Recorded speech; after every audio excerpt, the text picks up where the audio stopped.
Greetings, friends, and welcome to the What's Right show, brought to you by Sam and Ash, Injury Law, 702-820-1234, because you deserve what's right. So, overnight, I have to mention this, just absolutely wonderful. The videos emerging of the deported MS-13 and TDA, Trenderegua, gang members being sent to El Salvador, fresh batch landing there in the wee hours of the morning.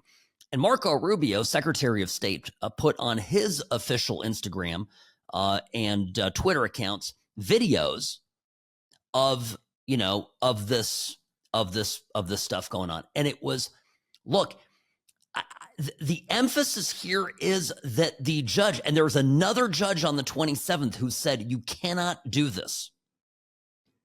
And the Trump administration has decided to go ahead and do it. They are sticking it to the judiciary, and it's going to result in a giant loss for our courts, for the judiciary, for an entire branch of our government. And this is a consequence of Justice John Roberts dithering, the Chief Justice of the Supreme Court, on this and not taking up these emergency appeals, not grabbing this from the lower courts and immediately ruling these orders unconstitutional. He's letting it sit.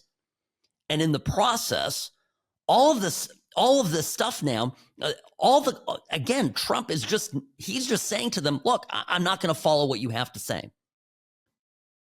And the only remedy to this, the only way that the courts, I guess that any kind of pushback can happen to Trump is of course if he gets impeached. That's the only remedy. So I was talking about this with somebody and said, well, but it's not going to happen as long as Trump continues to deliver on his campaign promises and the Republicans in the House back him. Republicans will not lose the House in 2 years. They're just not going to do it. It's not going to happen. So this is just a glorious development. I have to share it. The libs, of course, are freaking out about this. And look, I mean, it's part of the reason for all of this is and the fears that, well, not the fears. None of this is real fear. I mean, the libs all are crying about due process.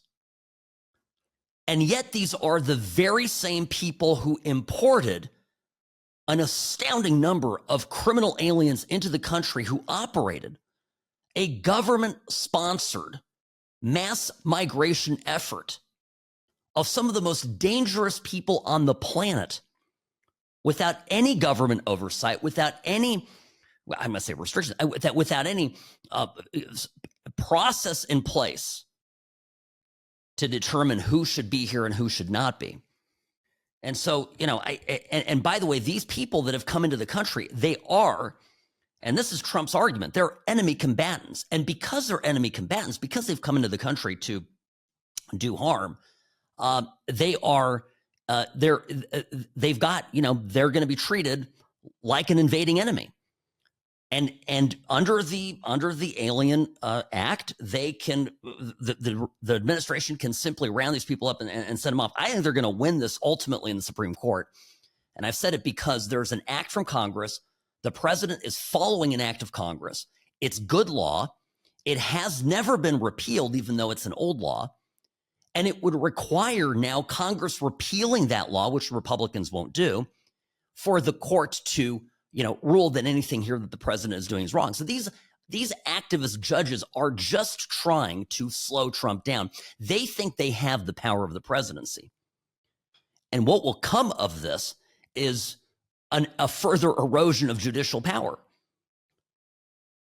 Again, these judges do not have a police force. They don't have the FBI at their beck and call. The enforcement arm of any judicial order at the federal level falls on to the president, to the executive branch.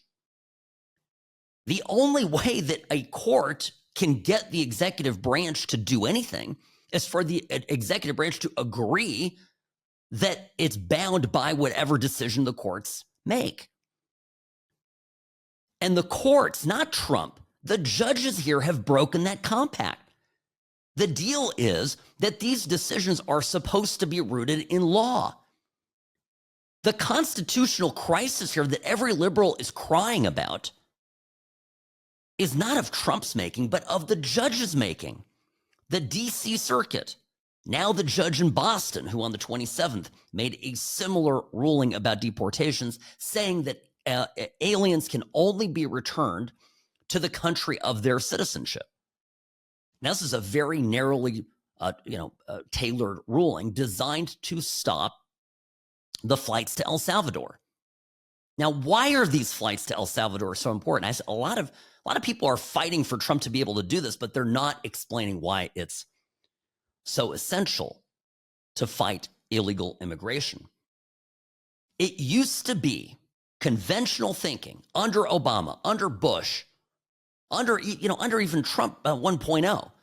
It used to be that if you got caught, if you were let's say you were a gangbanger, you came here, you came from Mexico, you were here to do bad things, you were apprehended and you were put in a nice jail cell operated by ICE and the Department of Homeland Security, and you sat there for weeks, if not months, in comfort, paid for by the taxpayers, while they decide what they're going to do with you, and then eventually they'd send you back to Mexico, where you could quickly just pick up and rinse and repeat and sneak your way back into the country, into the U.S., and do this over and over again.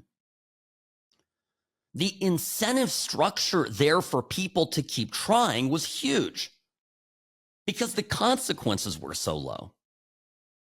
Now imagine you are a cartel member. You live in, Jalisco or Guadalajara. And you think, okay, under Biden, maybe if we got caught, we would eventually get sent back to Mexico. I would make my way back to my family. This is the thinking of the cartel member. And now the risk is they're going to get rounded up and sent down to a hellhole in El Salvador from whence they will never find the light of day.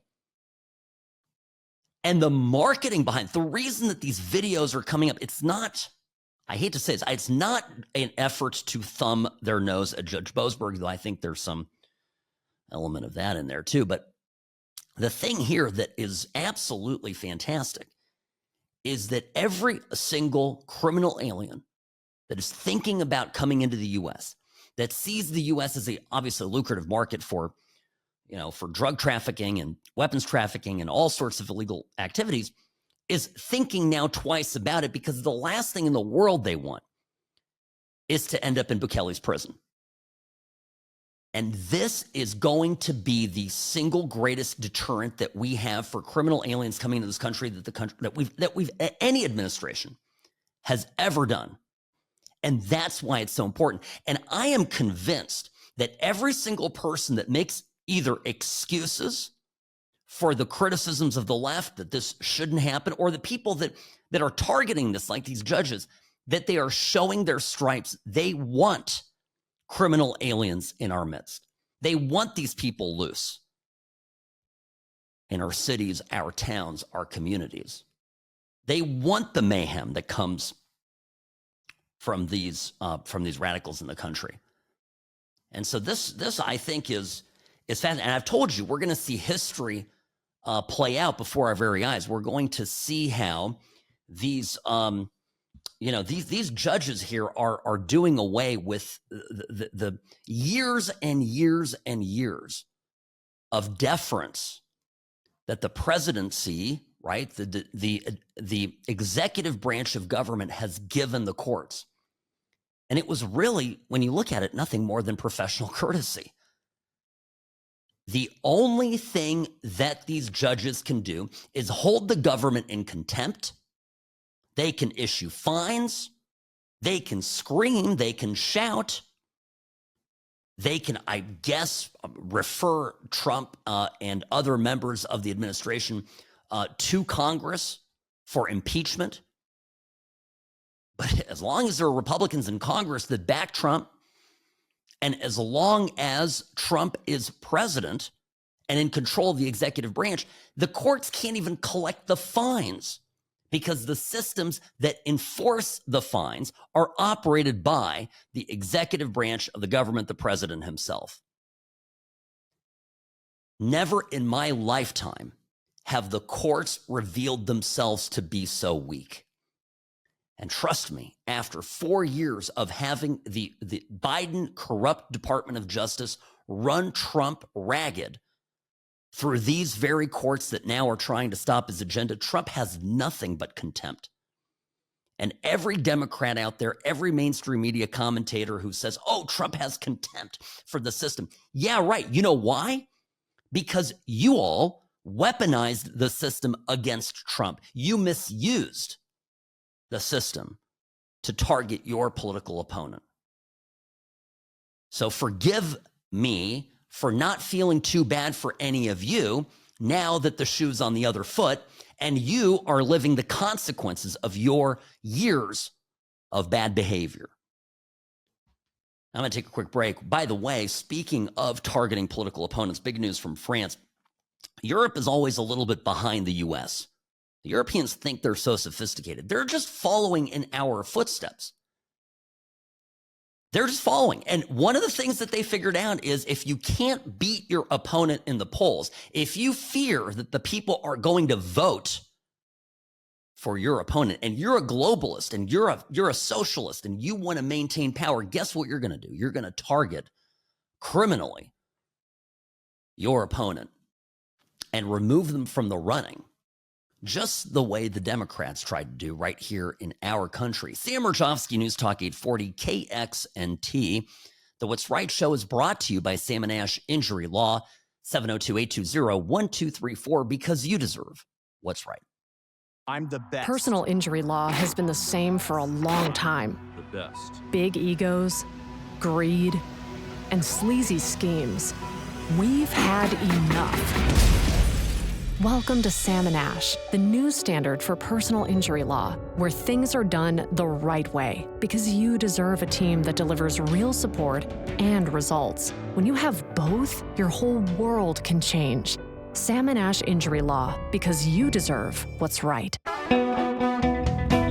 Hi, welcome back. Sam Murjovsky, News Talk 840, KXNT. I woke up this morning and looking at the news coming out from France, and I saw that Marine Le Pen, who is a populist candidate and the head of a political party that continues to rise in the polls and be a thorn in the side of the ruling party there, that apparently she was convicted for some fraud. And I got to explain this case, because if you read the mainstream media out there, American mainstream media, they're very excited about the fact that a right-wing Trump-allied candidate in Europe is going to jail.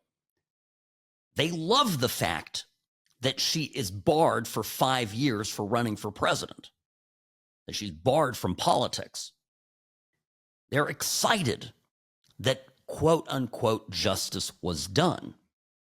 But of course, these are the same people that were wanting this as a result for Trump, right? These are the same people that wanted Trump behind bars, that wanted him barred from running for president. Remember that whole 14th Amendment movement? Remember all the people out there? And there were, incidentally, there were secretaries of state, like the gal in Colorado, who were removing Trump from the ballot, saying that he had basically started an insurrection, and as a consequence was barred from ever holding office again under the 14th Amendment. And you know, I'm not going to go back and explain all this complete bunk.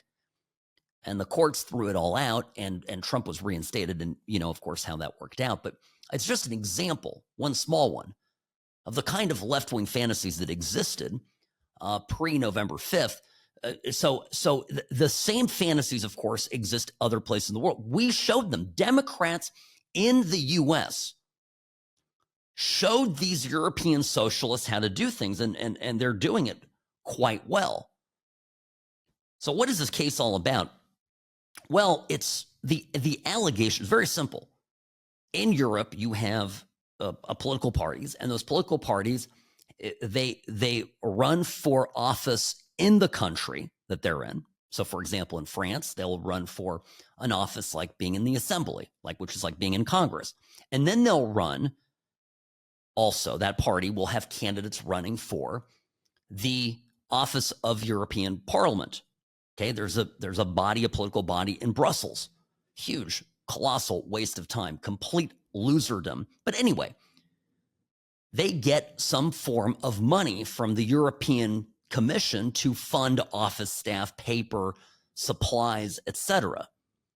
And the allegation is here that Le Pen, as head of the party, or her party in France, used some of this European money to fund support staff that also worked on, matters that were local, national, French governmental work. So why am I explaining this? Am I getting too deep in the weeds? Well, not really. I'm just trying to paint the picture that it's kind of a technicality, one. And two, when I talk to my friends in Europe, they swear that this is so common that the belief is that if they did an audit of the left-wing parties that are in power in some of these countries, like in Germany or in France or in the Netherlands, if they went and looked at the Democrat-like parties in Europe, they all do this. But they decided to throw the book at Le Pen. Now, what does this remind you of? For me, it reminds me of the Trump documents case. You had every person who thought they were either being independently objective or they were just biased against Trump going, but he did it. And I sat here on this, behind this What's Right microphone for months and months and months and said, it's not about whether he did it or not. It's not even about the fact that Trump has some very good defenses. It's that they decided to go after Trump and they let Mike Pence off the hook. They let Joe Biden, when he was vice president, off the hook. They let Barack Obama, Bill Clinton, they let all these people off the hook. Hillary Clinton gets a hall pass for doing the digital equivalent of what Trump did. Only as Secretary of State. Nothing happens to her. But they decide to go after Trump, the man who is their political opponent. Frankly, for the entire political establishment, Republican and Democrat, they decide to throw the book at him. And this type of selective prosecution has become a favorite tool of the left to go after their political opponents because, and here's the good news, the left is out of ideas. We have backed them into a corner. We have exposed them for the frauds that they are. We have demonstrated that open borders do nothing but bring misery and despair to countries that that dabble in this as a legitimate political tool, somehow, opening the doors, floodgates to mass migration. People are fighting back. People have had enough. They're starting to change their minds and they're starting to change their votes. And so the good news is that the left is so scared now. And they're so terrified by what happened here in our country in November. And of course, January 20th, when Donald Trump became president again, that they were pulling out all the stops. But if you study history, dictatorships are on their way out usually when they start to go full board on pursuing through criminal prosecutions and frivolous criminal prosecutions their political foes. It's an admission that they know they're weak. It is an admission from the left that they know that they are done. Their days are numbered, and we are seeing the beginnings of the end. None of this is going to, by the way, this doesn't put the genie back in the bottle. Remember what it did to Trump here in the U.S. all of these ridiculous cases, all of this lawfare just made Trump stronger. That brings me, by the way, to the upcoming elections and this Wisconsin race. I got to bring up some incredible things that happened at the rally there over the weekend. Sam Rajovsky, News Talk 840 KXNT.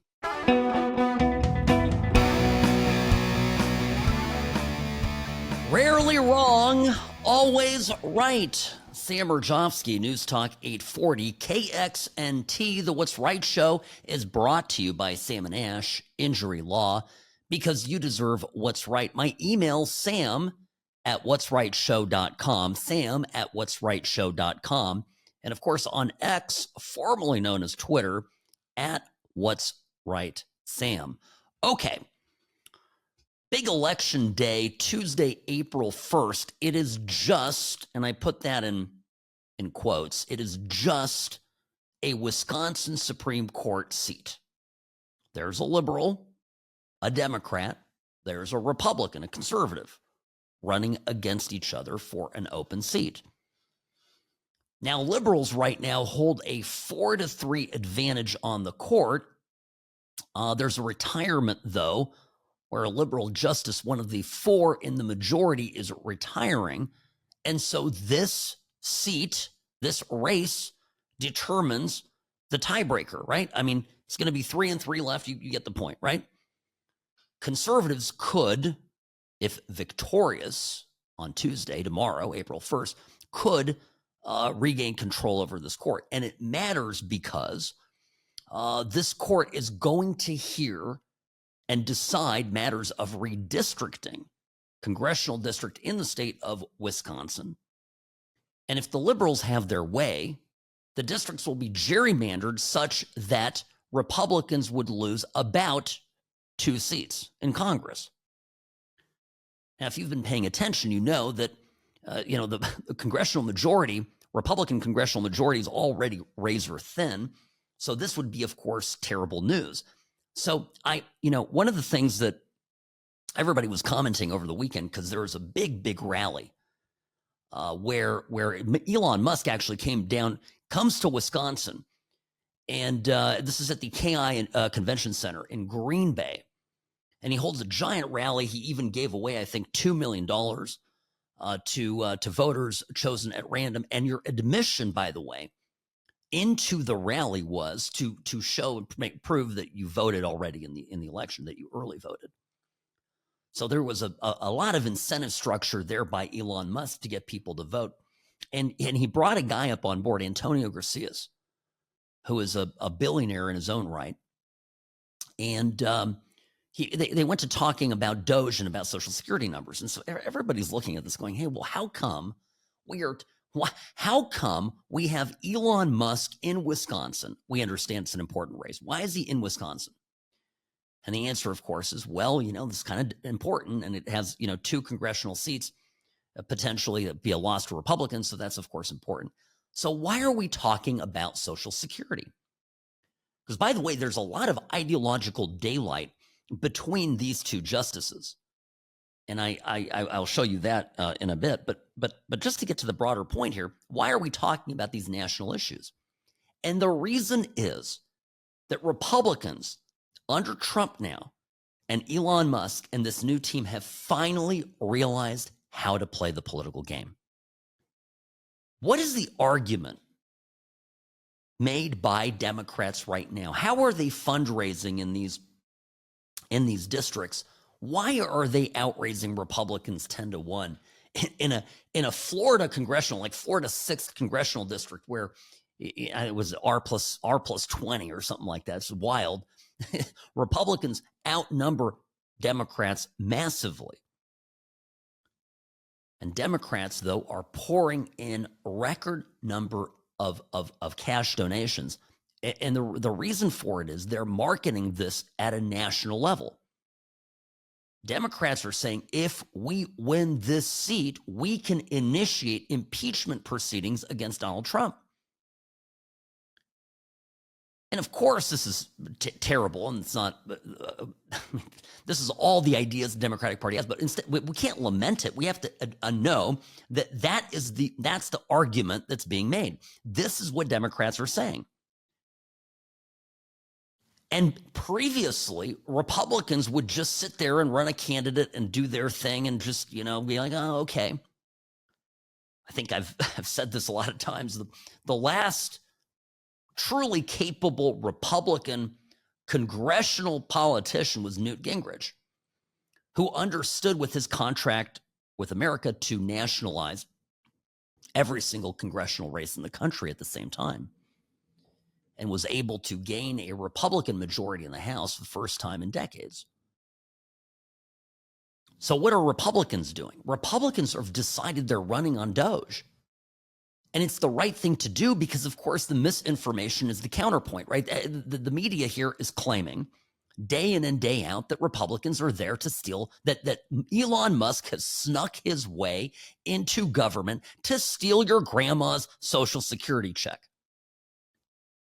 That's what Elon Musk has done, right? How many times do you hear that, read that when you happen to come across one of these odious mainstream media publications or channels? It's just how it is. So the Republicans, Musk, Trump, and others have decided to counter program and again, make it national. It's not just, folks, that we have to win these 2 seats because go Republicans. That's not a good enough argument. It can't even be, hey, Republicans, if we lose these 2 seats, then maybe perhaps Trump will be stuck in impeachment proceedings. That's not good enough. But Republicans, let me show you, and independents, let me show you what we are doing to move the needle on important reforms in our government, reforms that are enormously popular every time they are pulled separately from the Republican brand, from Trump, et cetera. And then even when they are considered part of Trump's brand, part of Trump's polling numbers, they increase his numbers and Elon Musk's numbers and Republicans' numbers generally. Here is Antonio Garcia, this is Sunday, yesterday, talking about this enormous scam of the millions upon millions of non-citizens getting Social Security numbers. And this was a deliberate, right? He's just getting into it very simply, straightforward, mechanically, what he discovered helping Elon Musk with Doge. We started at the top of the system, mapping the whole system of Social Security to understand where all the fraud was. And there's a lot of great people there that showed us really a lot of waste. And so that came up with a big list of stuff they're working on. You've heard some of that already. But this is what jumped out at us. When we saw these numbers, we were like, what is this? And there's a bar graph behind him. You see 270,000 people, goes all the way to 2.1 million in 24. Giant growth year over year. Non-citizens that are getting Social Security numbers. Yeah, this is a mind-blowing chart. Yeah, just this literally blew us away. Like, we went there to find fraud, and we found this by accident. Yeah, and basically, right, what it shows is just year after year an exponential growth in the number of illegals that had these Social Security numbers. And it's not even clear. I mean, it seems almost that the Biden administration was complicit in providing them. And so Gracia's point here is this isn't political, right? And mind you, this event here, this PAC, what was the group that found this? America PAC town hall with Musk there. This was like the political event. I mean, this was a huge rally. Lots and lots of people attended.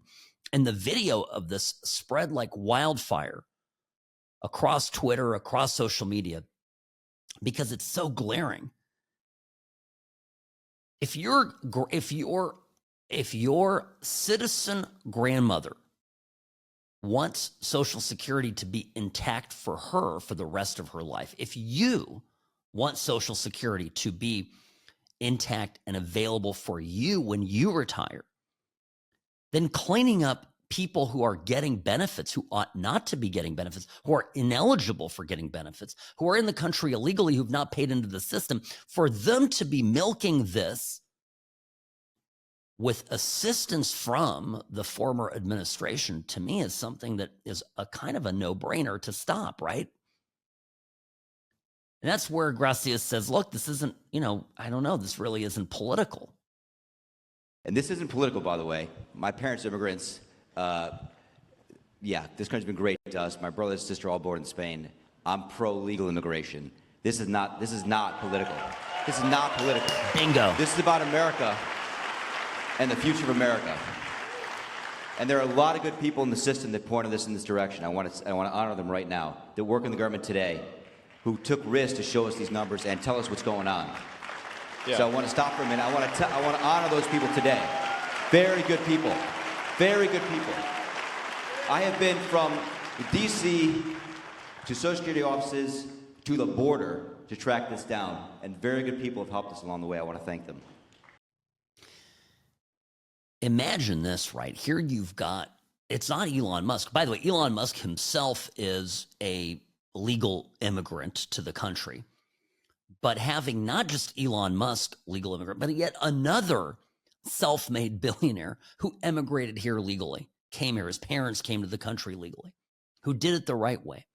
And the two, immigrants basically here talking in the state of Wisconsin and explaining to Americans the immense fraud that is the immigration system, that was the immigration system under Biden, and how it was misused.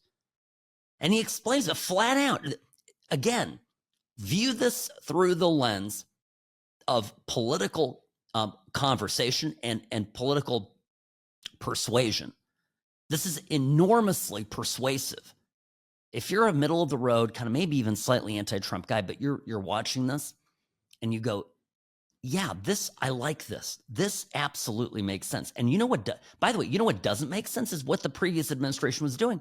And this guy, Antonio Gracias, gets into it. He explains exactly what was going on. You walk up to a Border Patrol officer and you tell them you want to come in. This is under Biden. They have a couple of choices. They could charge you with a misdemeanor or a felony under 1325, or they can make it an administrative offense, like a parking ticket, basically. They were told to do that, make it an administrative offense under the last administration. And then you go walk across the border. They do what's called a release from your own recognizance, and they give you an NTA, notice to appear, which is to appear at a judge. The wait times on judges are like average 6 years. Look at Grok, you'll see it on immigration judges. There's only 700 of them. This is 5.5 million people, okay? So what happens then? Once you're in the country and you've got asylum through one of these pathways, and we map the whole thing out, you can apply for a work document. You file a 765, it's the work form. You get this form called the 766, that's the authorization, and then Social Security Administration automatically sends you in the mail your Social Security number. No interview, no ID. Unbelievable. Tell this to any person that comes across, you and wants to argue with you that this wasn't about boosting voter numbers. The Democratic Party imported people here, rolled out the welcome mat for illegals to come in the country, and then quietly quasi-legalize them. Enough for them to get state ID, enough for them to get social security numbers, enough for them to become functionally in the same place as legal residents and citizens. If you're not angry yet, you ought to be. Sam Murjovsky, News Talk 840. The What's Right Show will be back in just a moment.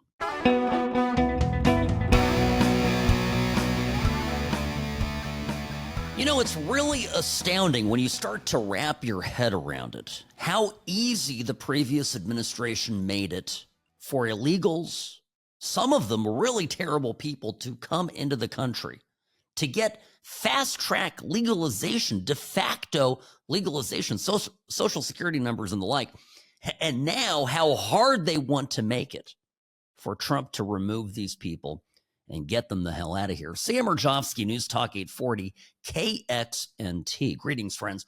Welcome to the What's Right Show, your place for common sense conservatism. Monday through Friday, 1 to 3 p.m. Okay, folks.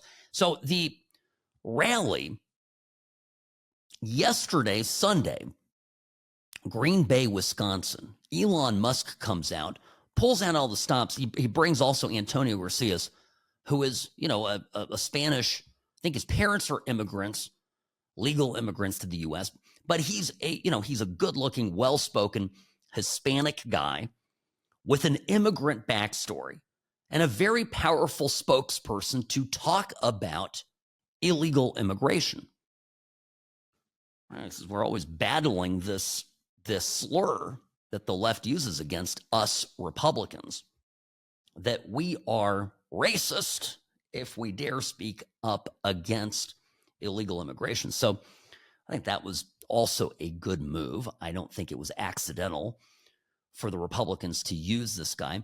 And he was tremendous. And he's been part of the Doge team working on the Social Security project. Now, just before the break, I played the clip where he said how it was just so easy. People would walk across the border. They were given a choice to be charged with a felony or basically given a parking ticket, a fix-it ticket, or they would appear before a judge. Kind of can imagine what people chose to do in that instance. And then they would file a form. It was called the 765 form. And then you'd get a form back called the 766, and you'd get you'd get your Social Security number in the mail. You're an illegal immigrant in the country with a social, no interview, nothing, no photo, you get it sent in the mail.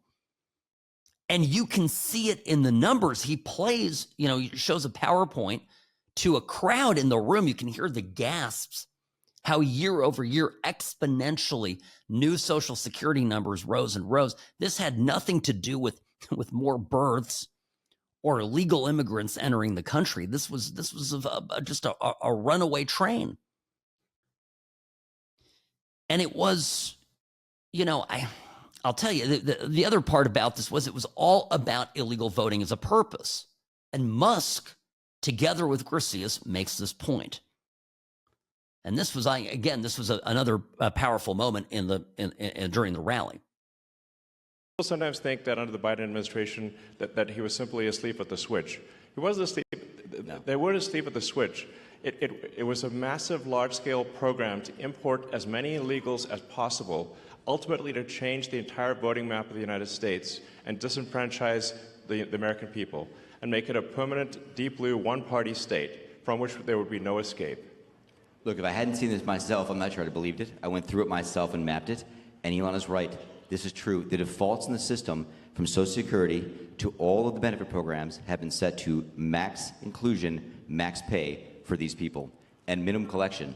That's what's happening. We found 1.3 million of them already on Medicaid, as an example. We've gone through, on every benefit program we went through, we found groups from this particular group of people, this 5.5 million people, in those benefit programs. And then what was really, really disturbing us was why. We're asking ourselves why. Right. And so we actually just took a sample and looked at voter registration records. And we found people here registered to vote in this population, yes. And who did vote? And we found some by sampling that actually did vote. And we have referred them to prosecution at the Homeland Security Investigation Service. Yeah. Already. That is already happening right now. This is, of course, all part of the plan. This was done by design. But it really impacts and destroys the narrative that everybody that comes here is like contributing and everybody's paying taxes into the system. And oh my goodness, like Sam, like immigration, what are you going to do? You send them all home, and we're gonna lose so many productive bodies. But you look at them, 1.3 million of them already on Medicaid. Can you imagine what would have happened if Kamala Harris had won?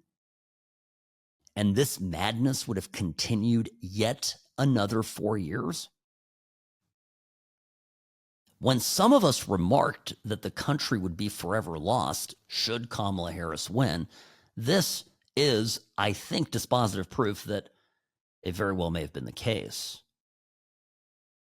And again, why is this argument being made? Why is this the subject of a rally encouraging folks in Wisconsin to go out and vote for a Republican, a conservative judge?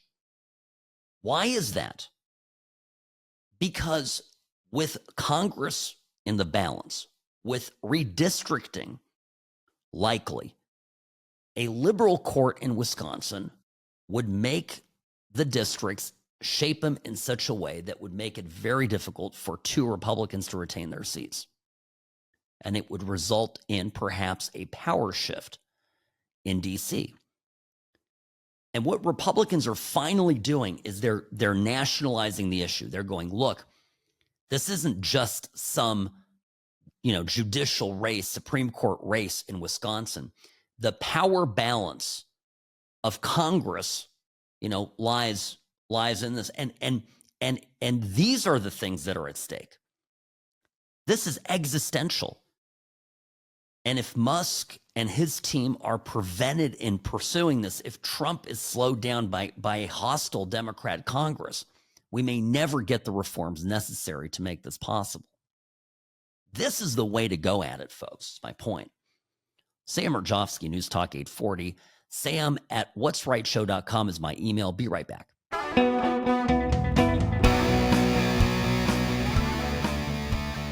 Live from the entertainment capital of the world, Las Vegas, Nevada, Sam Murjovsky, News Talk 840 KXNT. The What's Right Show is on. My email, sam@whatsrightshow.com. Email me with questions, comments, concerns. Love to hear from you, folks. And those of you who've been with us a while, that is a new email address. So I am starting to get some mail there, and I love it. I'm still checking the old address as well, so don't worry about that. And of course, on Twitter, now known as X, @What'sRightSam. So on Friday, speaking of problems with the judiciary, of course, over the weekend, Trump administration officials, including Marco Rubio, put out video clips of the latest batch of shackled gang members being shipped off to prison in El Salvador, led off the plane, herded into secure vehicles and then sent straight into detention. All of this, of course, designed to make every gangbanger who wants to come into this country think twice about it. The Trump administration has asked on Friday the Supreme Court to intervene in this mess. So they filed a brief asking to allow the enforcement of Trump's executive orders that directs government officials to quickly remove, without a hearing, those non-citizens who are designated as members of a Venezuelan gang. Now, this is I want to drive this point home because this is where it gets curious. The chief U.S. District Court Judge, James Boasberg, is the one who put the kibosh on this and the one who has been having an absolute temper tantrum over Trump's refusal to obey him. How dare you not listen to me? Can I just give you a side note here as an attorney? Side note as a lawyer. You will not come across, you will be hard pressed in life to come across someone more egotistical than a sitting federal judge. And that's because you're there for life. It is a life appointment. And in your courtroom, you are God. If you snap your fingers and point to an attorney and tell your bailiff to arrest him, that's it. You can have a lawyer arrested and hauled into jail and held for contempt. But there is one person, it turns out, constitutionally speaking, sort of in the realm of way our country is set up, that has some degree of immunity from these judges by design, because we have the separation of powers, and that is the President of the United States. And together with the president, obviously members of the executive branch. This all is getting very interesting. Now, the part where it's just important that we point this out is that the judge Boasberg, and I said this last week, I told you that these people would have conflicts. So over the weekend, we have the New York Post reporting that his daughter apparently works for a nonprofit who I guess is working with some of these illegal immigrants. So I'm telling you, everybody in DC is connected to the free money that was raining down from USAID and other agencies going to these different NGOs. The NGOs are all being run by DC insiders. Can I give you an example of this? Okay, it's fiction. But remember, fiction is oftentimes a reflection of real life. Remember the TV show House of Cards, right? It's Frank Underwood. He's the congressman. He's a powerful congressman. He ends up ultimately becoming president. And you remember the plot originally in the way it was. Remember, he's a congressman. He's the House whip. So he's a powerful member of the House majority. He's a Democrat, yes. Important side note, yes, he's a Democrat. What does his wife do? What does Claire Underwood do at the very time that her husband is this powerful House Democrat?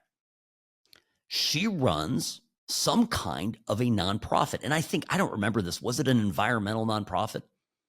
It really doesn't matter. The writers of that show, the producers of that show, came up with a story plot that is an absolute representation of a typical Washington, D.C. power couple. This is my point here. You'll have a congressman, you'll have a judge, okay? But the spouse, the son, the father, the uncle, the brother, the somebody, look at the Bidens, my God, same deal. These people all have these little jobs, these little no-show, hardly show, well-paid jobs that are getting hundreds of thousands of dollars in salaries paid directly to them. Meanwhile, their spouse, their relative, their close associate is sitting in Congress and appropriating money, giving money to the master entities in the U.S. government that are distributing all these monies. It is unbelievable. And then, in a fit of absolute peak arrogance, Judge Boasberg, instead of having the foresight to go, we're going to not get in Trump's way, I don't want to raise any red flags, he decides he's going to go full resistance. So what happens? Boasberg puts his foot down, goes, turn the planes around. And I think now, a couple weeks later, 3 weeks later, has turned himself into a complete laughingstock. My personal analysis of it. But nonetheless, Boasberg decides he's going to become the opposition. He's going to show Trump. He's going to, from the bully pulpit of his dinky little courtroom in D.C., he's going to stare down the sitting president of the United States and give him a piece of his mind. Well, I think in MAGA world, conservative media, all sorts of attention and prying eyes are now focused squarely at Judge Boasberg and every other judge that participates in this legal farce. And what are we finding? We're finding that there are these connections. And you'll see people, again, you'll see conservatives, even kind of rhinos who want to go along, get along. We're like, come on, it's his daughter. Like, this is a nothing burger. What do you mean it's a nothing burger? He's making rulings on immigration and has a daughter who is getting money, is getting paid to advance the previous administration's policies on open borders. Every illegal that is removed from the country makes less work for the entity that his daughter is employed by. Think about that. It's a conflict of interest, same way that that New York judge had a daughter who was working for the Democrats, political machine and was fundraising off of Trump's trial. And the judge was like, "Oh, there's no conflict here. It's no problem. No sweat." And everybody in the media lectured us, Sam, it's not, come on, you're allowed to have a daughter who does her own thing. Geez. No, it's a conflict. And by the way, in law, conflict has a specific meaning. And generally what it means is if there is some even appearance of impropriety, or where your judgment could be as a judge, even as an attorney, influenced by this, connection that you have with a close friend or relative or spouse, then you are obligated ethically, or else you risk losing your law license. You are obligated to opt the hell out of whatever case it is. And my, larger point here is that all of these people have gotten sloppy.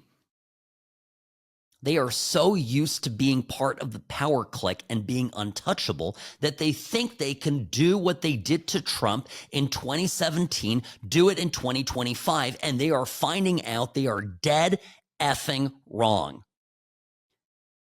And this is the biggest story of our time. Because the fiction that we have 3 co-equal branches of government, 3 equal, same strength checks and balances is going out the window, all because of immense arrogance by judges who frankly do not belong on the bench and who will be studied for decades to come as an example of judicial overreach and of basically, politically, lacking the foresight to avoid being hoisted by their own petards. Sam Murjovsky, News Talk 840 KXNT. The What's Right show is brought to you by Sam and Ash Injury Law, 702-820-1234, because you deserve what's right.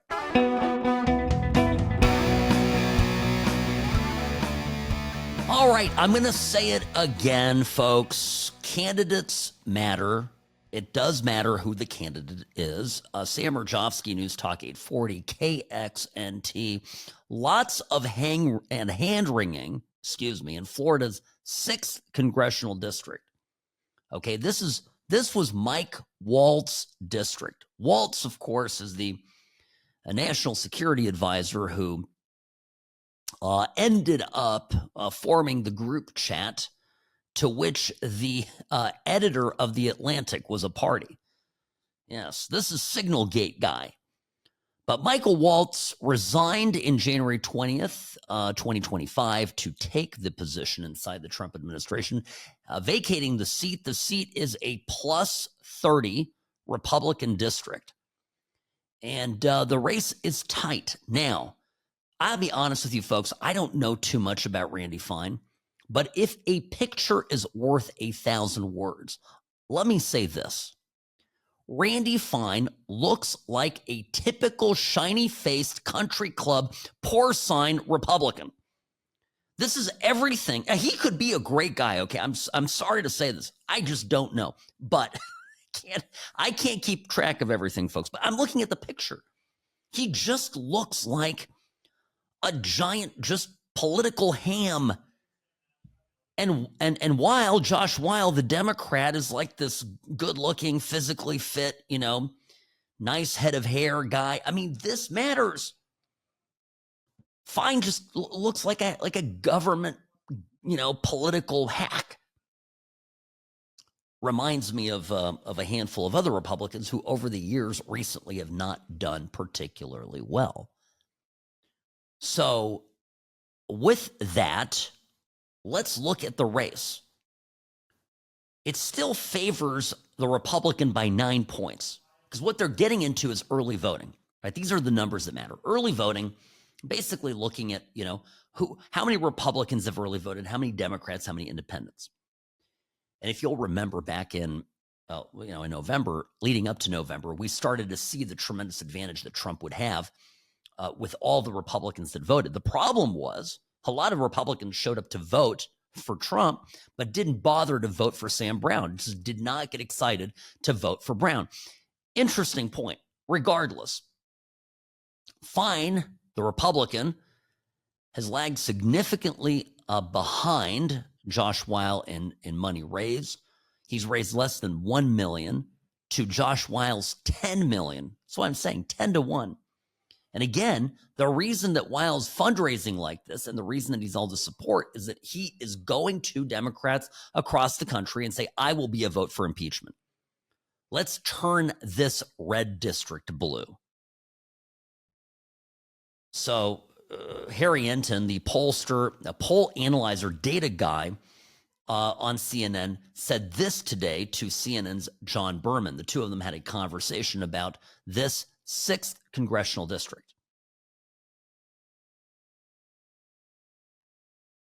This is a ruby red district. Donald Trump won it by, get this, 30 percentage points. This race should not be close. It should not be close. But this is a special election in which I want you to take a look at the turnout so far in the early vote. Republicans have just a 9-point advantage. You don't have to be a mathematical genius to know 9 points is way less than 30. Now, of course, this is just party affiliation. We don't know how those folks are voting, but we do know that the early vote traditionally in Florida makes up the vast majority of the vote when all the votes are cast and counted. And so the bottom line is, at this point, if people vote according to their party affiliation, this race is likely to be far, far, far closer than the Donald Trump plus 30 that we saw in the presidential race just a little bit over, let's just say, what is that, 4 or 5 months ago? It is interesting that this race, this number here, probably cost Elise Stefanik, Congresswoman from New York, yes, exactly, the ambassadorship That's to right. the United Nations, because the White House all of a sudden got nervous. There could be sort of a trend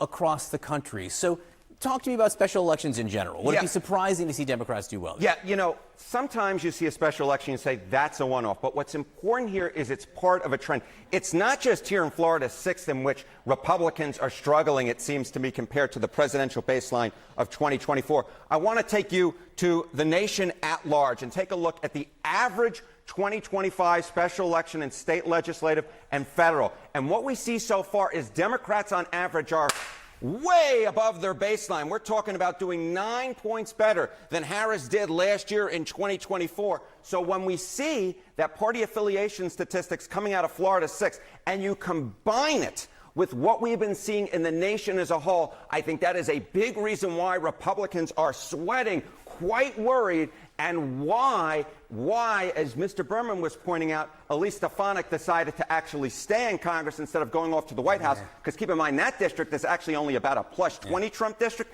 That one could have been very competitive, given that it seems to me Florida 6, that is plus 30 Trump, is already quite competitive as it is. So this election, by the way, is tomorrow, April 1st.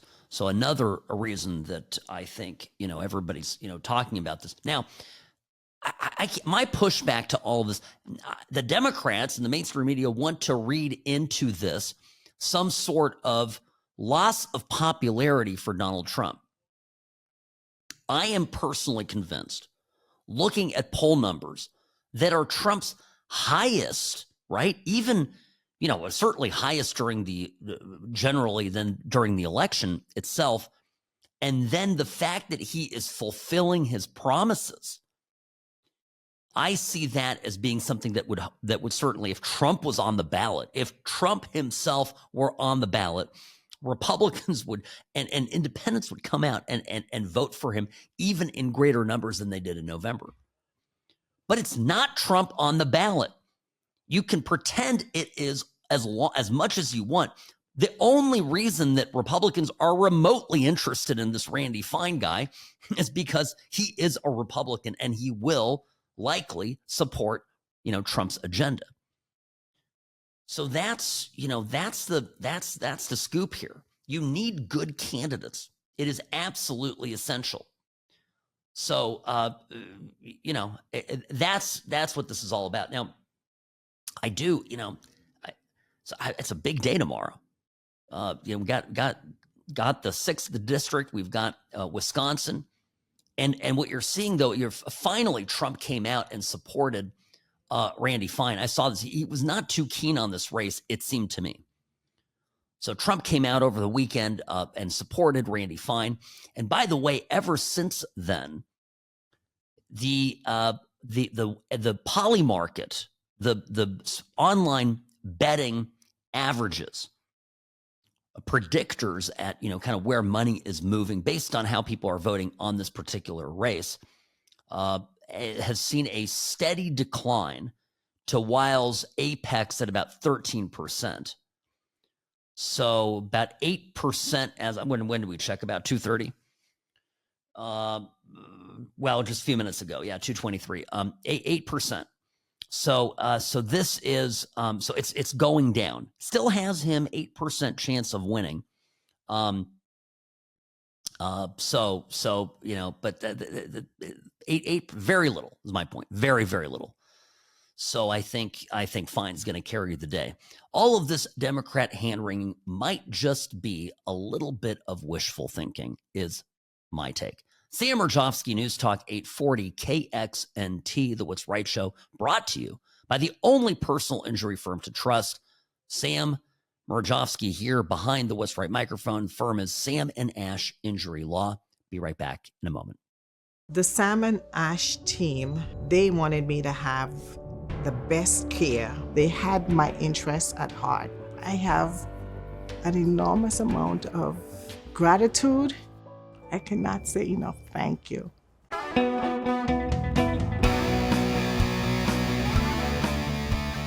Yes, I'm here. Fear not. Sam Murjovsky behind the What's Right microphone. Greetings, friends. Welcome to the What's Right Show. Happy Monday, the last day of March, quarter one, almost over. I can't believe it. Quarter of the way through the year. Just absolutely wild. So I wanted to mention here that with the Wisconsin race tomorrow, it's neck and neck. The last poll, Trafalgar just did a 50.8% for Crawford, who's the liberal, the Democrat, and 49.2% for Schimmel. So the race is statistically tied, but let me tell you something else. There are 3 Wisconsin counties now that have been impacted by a major ice storm today, less than 24 hours before Election Day. These are Langlade, Marinette, and Oneida counties. Now, why am I here in Las Vegas talking about 3 little counties in Wisconsin that nobody has ever heard of? I'll tell you. These counties are all big-time red Trump counties. 66.8% Trump in the last election. Marinette, 68.4%. Oneida, 58.2%. So these are red counties. Now they've got a snowstorm. For every doofus that decided that they weren't going to vote early, guess what? They're not going to vote today or tomorrow. They didn't get out there when they had a chance. And now it may cost us the election. This is why, as long as we have early voting, Republicans, hear me, here in Nevada, we have to play the game. We have to go out and vote early. I used to think differently about this. And I think it was very toxic to constantly talk about voter fraud as the only driver of Trump's loss in 2020, because it absolves Republicans of the mistake of failing to vote early. So that's a very practical thing, just letting you know. By the way, I do have this, and I'm going to play it here. Here is a debate from the 12th. This is Brad Schimmel talking about his opponent, Susan Crawford. Crawford is a left-wing lunatic judge that lets sex offenders off with a slap on their wrist. And here's a debate that they had, again, on the 12th, a couple weeks ago, where Schimmel really attacks her record. These Democrat judges, they're all the same. Absolutely wild. She has repeatedly just ignored the pleas of victims to lock up dangerous offenders. A man who sexually assaulted a 5-year-old child repeatedly. She had to testify at trial. The jury convicted. My opponent still refused to revoke bond, the $500 signature bond she released him on. She let him live near us across the street from an elementary school. She didn't change any of that after he was convicted. And then at sentencing time, in spite of the pleas of the victim, she ultimately gave that offender a sentence that resulted in him being in prison for less than 2 years after that sentencing date. This is a dangerous flaw in my opponent's judgment, and that's just one example of many.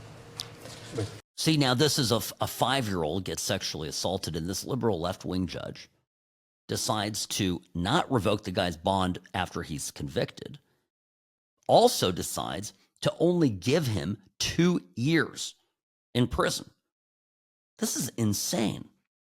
So the moderator, okay, decides to go, look, okay, so did this in 2020, is this true? And listen to the question and the answer here by this insane left-wing judge who, could end up deciding for Democrats what districts they get to win in Wisconsin should she win.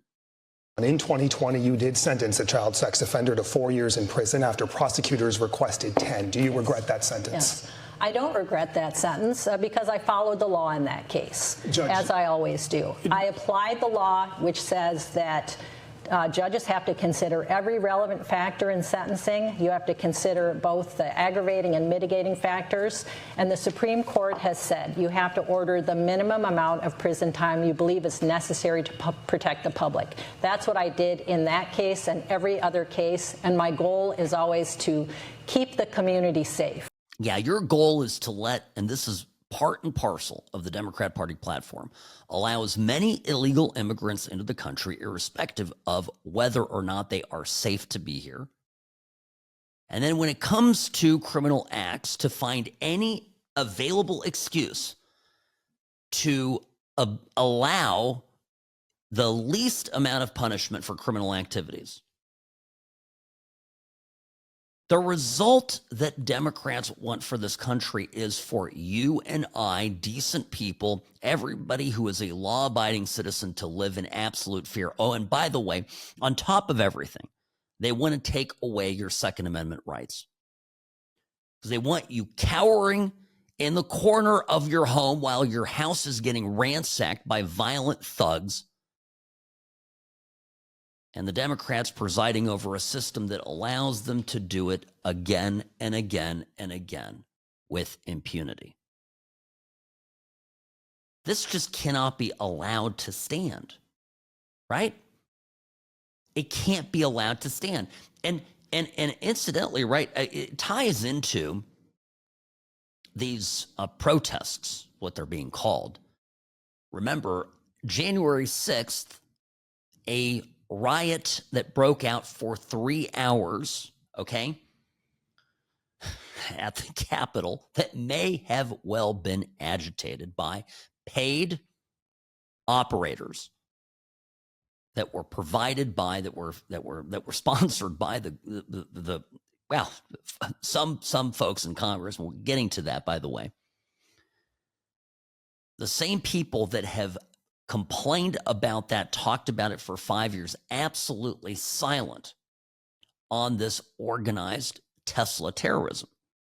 And I've thought about this long and hard because one of the things that they keep saying is that, oh, this is a grassroots movement against Elon Musk. These are regular Americans who have just had it up to their gills with this unelected billionaire who has come into power, through Trump, and is stealing your Social Security. Right? That's the narrative.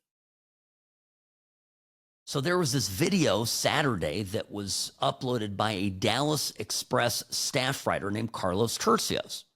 And Tercios puts this up on X, on Twitter, and he's recording, and it was right at noon. I just want to look, there's not a lot of audio here, but those of you watching, I'll play it because it's interesting. I'm going to give you my commentary as this video plays because it's just a little too convenient. Yeah, kiss my pal. Go back to Mexico. I respect your point of view. I respect your point of view. Yeah, say across the border, Pedro. I respect your point of view. Yeah, we don't respect yours because yours is nothing. They have no point of view. They are all leaving. Here's what's found. They all take their signs. They're all leaving right at noon. Now, here's what's fascinating. There's no indication that that's when their permit expired, right? Like, this was not, this was just a spontaneous protest. They didn't get a permit to shut down a street or anything like that. They just ended it exactly at a specific time. Now, folks, I have been to so many political rallies and events, spontaneous gatherings, that kind of thing. They do not, nothing like this all ends in one moment. People leave at different times. Yes, things eventually peter out, right? They loses the energy and critical mass of excitement. But you never see just everybody bugging out at the same time. Unless, of course, these people are getting paid to be there 9 to noon or 10 to noon or whatever the time was. The real story is this isn't grassroots. It's, I think the term is astroturfing. It's, where you're paying people to appear as though they are somehow part of a popular movement, but they're not. And these Democrats have been doing this stuff for years. And it's starting to get a little bit too on the nose and obvious. And when you take what's going on here with these paid protests and combine with it the breakout of really dangerous terroristic acts on people throwing incendiary devices, shooting guns at Tesla vehicles, running Teslas or trying to run Teslas off the road. Of course, it's all caught on camera because Teslas have a handful of cameras on each and every vehicle recording everything that happens, even when the car is parked. You see this stuff, you're starting to realize that this isn't just a bunch of pissed off libs that got radicalized watching MSNBC. This is part of a deliberate, targeted movement to take out Elon Musk, to take out his company, to take out anybody that buys the product or hasn't gotten rid of their product, and to serve as an example to any other, successful person in business in the U.S. who might want to someday work in government, do his patriotic duty, and participate in government. This serves as a deterrent the same way as all the lawfare did against Trump, because it wasn't just about getting rid of Trump. It was getting rid of anybody like him. The message was clear. If you think you've got a big following, if you think you're a billionaire, if you think you're powerful, and you come at the Washington, D.C. power establishment, we will get you. Just as Chuck Schumer predicted, the intelligence community has 7 ways to Sunday of getting back at you. His famous last words to Trump when Trump decided to make some changes with the CIA. And by the way, the more you look at these JFK files, one of my takeaways is, my gosh, the CIA was running rampant, loose, and very fast all the way back then in the 60s. Acting with real disregard for constitutional authority, checks and balances, and really, deference to the executive branch. So these people still are operating, I'm convinced of it, this way, and have been operating this way for years, and that was the lesson. And that's why you can't deal with the Tesla terrorists the same way that you would as somebody who just keys a car. It has to be viewed as part of a grand criminal conspiracy. They are working together, getting directions from these organizers, from these paid protesters on what to do. And the message is clear, the intent is clear. It's to drive terror into the U.S. political process and negate the votes of more than half the country that supported Donald Trump and wanted to see, for example, when it comes to Elon Musk, the DOJ reforms take place. It's unacceptable. It's so counter-democracy. And it's funny that it's coming from the very people that purport to care so much about preserving democracy in our fair land. All right, be right back, folks. Sam Rajovsky, News Talk 840 KXNT. The What's Right show is brought to you by Sam & Ash Injury Law. In a crash, call Sam & Ash 702-820-1234 because you deserve what's right.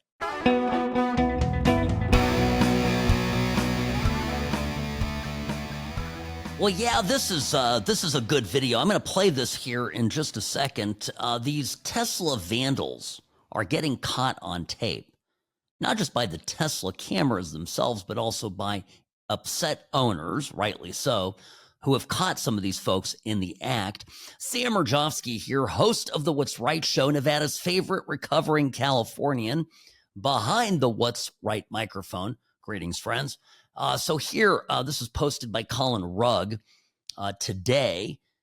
This is a vandal who apparently owns some kind of a black car limousine service.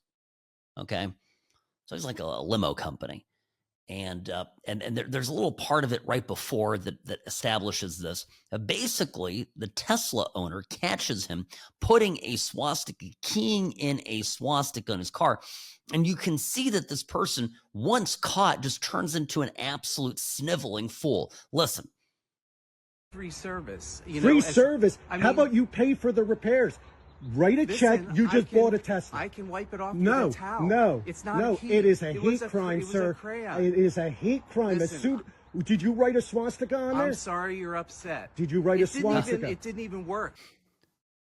Okay, so here they're rolling the tape, and it actually shows this guy. He's wearing the outfit he's wearing, literally scratching a swastika on the side of the car. Did you write a swastika on the... It's a key, sir. We see it on the video. It's not a key. Did you? Is it a swastika? I was probably putting my keys in my pocket. Is it a swastika? Have you looked at your car? Is there a key mark? Yes. Is it a swastika? That's impossible. It's at the police right now. It's being fingerprinted. What do you mean it's being fingerprinted? Because they're trying to track you down. Thankfully, Facebook tracked you down. So your business, your freaking livelihood, everything now, because you chose to write so to tell Facebook that you're sorry for writing a swastika on a Tesla. Listen, I said I'm sorry. For what? And I apologize. For what? I have nothing against your car, and I have nothing against you. So why would you write a swastika on a Tesla? Obviously, I have something against Elon Musk, but that's not so Elon Musk owns that car because it was bought and paid for.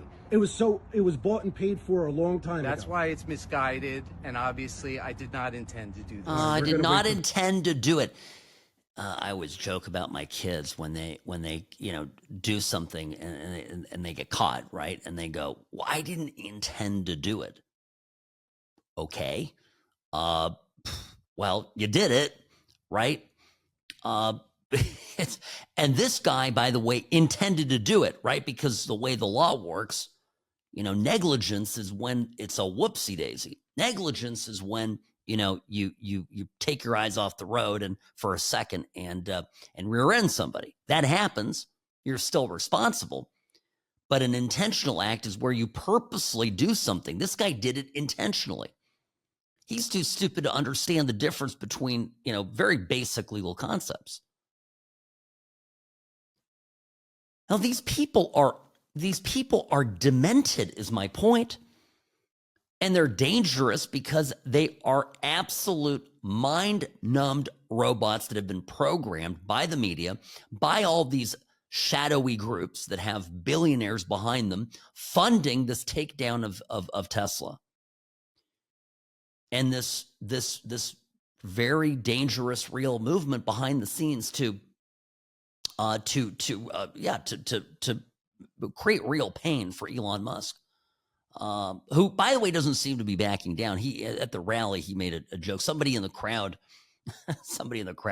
a heckler, shouted out, and Elon Musk didn't really skip a beat. He had this to say. I mean, it was inevitable that at least a few Soros operatives would be in the audience. Give my regards to George. Say hi to George from me.